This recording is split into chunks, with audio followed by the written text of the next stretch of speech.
September 16th, 1994. A small school located in Rua, Zimbabwe, roughly 25 kilometers from the capital city of Harare, is off to a normal day of school.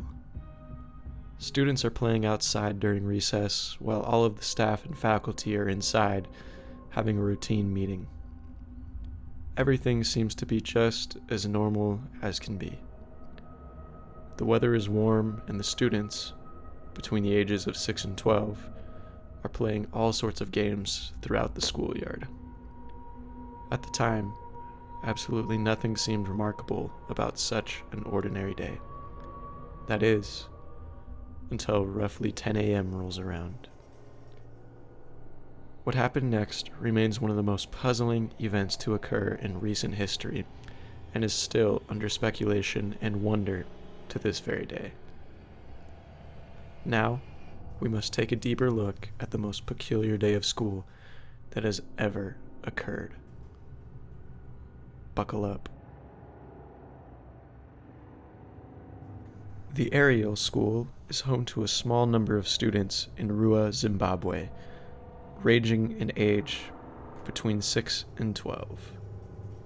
The school is known as one of the most expensive private schools in the region, with many wealthy parents from Harare, the capital city, sending their children here in order to have the best education possible. In 1994, the school was functioning as normal and had finally gotten into stride once September rolled around, with students settling into their classes, expectations, roles, and assignments. On a rather unremarkable day, all of the students were outside at recess, while all of the staff and faculty stayed inside to attend a routine meeting. Nothing seemed out of the ordinary until a few students began to congregate by one of the outermost fences on the school property. Occasionally, a snake, or even perhaps a wild boar, would come near the gate, and the students would point and yell at the animal, before either becoming bored and moving on to other types of play, or being ushered away by a staff member returning the students to safety. However, on September 16th, the students were not pointing toward the surrounding wilderness. They were pointing to the sky.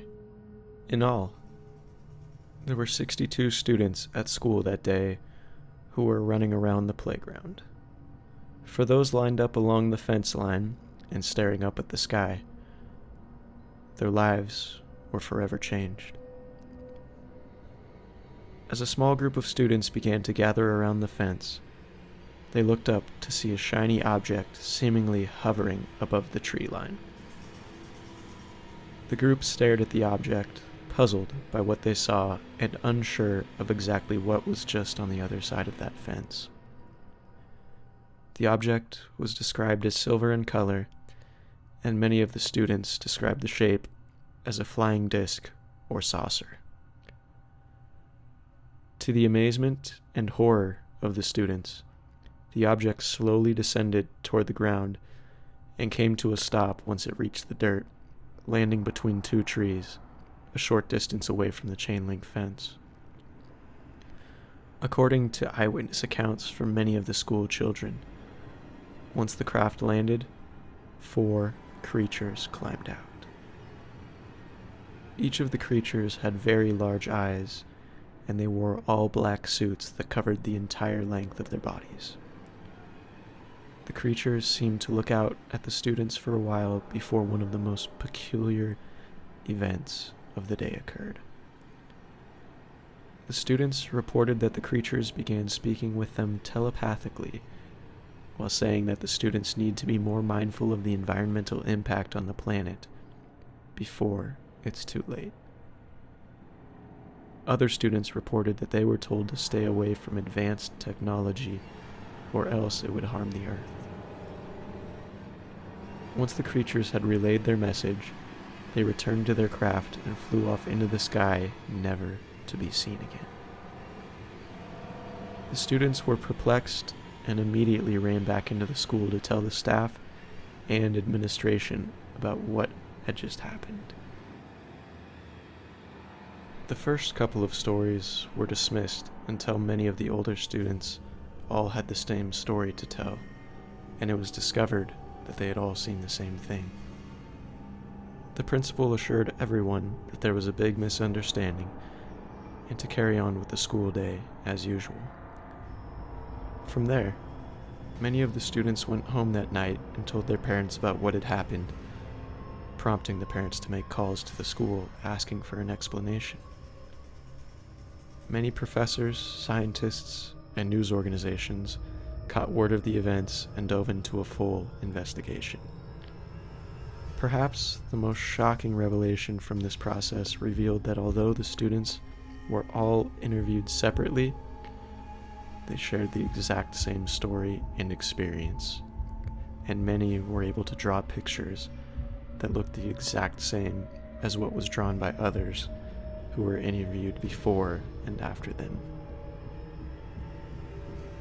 At this point, it became quite clear that something peculiar had occurred, though no one could definitively say what had really happened. To this day, numerous investigations have been performed, yet there is still no official statement on the events of September 16th, 1994, in Rua, Zimbabwe. Now, let's take a moment to analyze this story a little further. From the dawn of early civilizations, UFOs, aliens, extraterrestrials, gods, and many other speculations about people visiting from somewhere other than Earth have fascinated people and piqued their curiosity throughout history. Throughout time, many hieroglyphics, cave paintings, and even passed down stories all feature such instances, and many have speculated as to what they are truly experiencing during these moments. Unfortunately, in the modern era, it seems that many people simply claim to have seen something out of the ordinary for the sake of publicity or seeking any sort of attention. However, there still remain rare instances that completely baffle society due to their unique circumstances and credibility. In the case of the encounter at the aerial school, the credibility of the amount of witnesses who all reported the same thing and drew similar accounts, even when interviewed separately, speaks volumes to the credibility of the encounter. In researching this topic, I found a few articles that also stated that there are witnesses still alive from the encounter who fully back their statements and know what they saw at the time. Many articles and videos have been produced on this encounter, yet it is still very difficult to track down information, as it appears that many tried to discredit the initial investigation, as well as the ability of children to remember all of the details. By far, the most peculiar part of this occurrence, however, has to be the beings communicating telepathically and suggesting that environmental issues and technology will be the downfall or hindrance of society. Why did the creatures feel the need to land in such a rural place simply to talk to children? Surely a civilization advanced enough to fly an aircraft to Earth and land in a field could surely do some background checks and information searches to find out exactly who our current leaders are. Yet they decided to speak to children. Perhaps they wanted to make sure that their message would be heard by a future generation. Perhaps they wanted to speak to people who would have the proper imagination and ability to fathom just exactly what they were seeing at the time. Whatever their reasoning, one thing is certain. Environmental factors have gotten increasingly worse, and technology has advanced in sometimes scary and overarching ways since 1994. This instance leaves so many questions and yet yields so few answers. As we are left to speculate, we must take the time to consider all possibilities. Overall, we may never know exactly what happened in rural Zimbabwe on September 16, 1994, but we can continually speculate and look to this specific instance as a testament to the credibility of certain UFO sightings. As always, good night and good luck.